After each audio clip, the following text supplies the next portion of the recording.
Grenada's Prime Minister Deacon Mitchell is defending his administration's approach to public engagement in relation to recent diplomatic developments.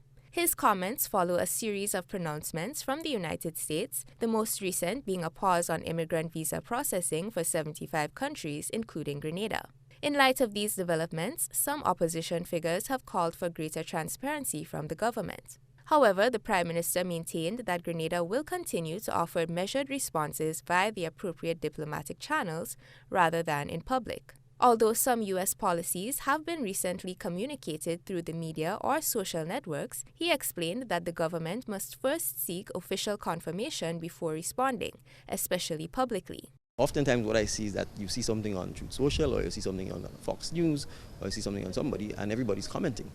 But as a government, we've received no official notice or correspondence on the matter, and therefore we simply cannot respond, other than to say we've seen measures circulating in the press, and then what if it's not accurate? What if it's not false? So I appreciate that, in a sense, people may always want me to speak on every single thing that is happening, but when we deal with foreign relations, and I think we could accept that the world has been upended a little in terms of how the U.S. is conducting its foreign relations, and it takes time for all of us to adjust and to be able to make sure that we ourselves are conducting ourselves in a manner that's in the best interest of Grenada and de-escalates rather than escalates issues.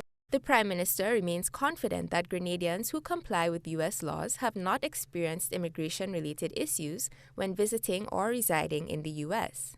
We are confident that Grenadians who go to the U.S. comply with U.S. laws, abide by the laws, are contributing members to the community, which is why we have such a large and successful diaspora. So from that perspective, whether or not there is a rational basis for the policy is not for me to comment on.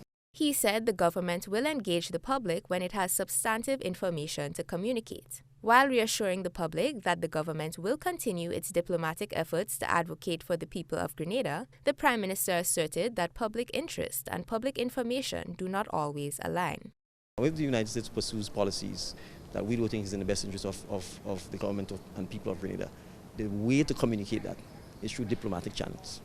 The way to communicate it is not by the public. It serves no useful purpose, and I think any rational person would see that any attempt to do so publicly is actually contrary to the way the U.S. government will in fact treat you. So we have to, not everything that the public is interested in is in the public's interest. Reporting for GBN News, I am Deidre Seeley.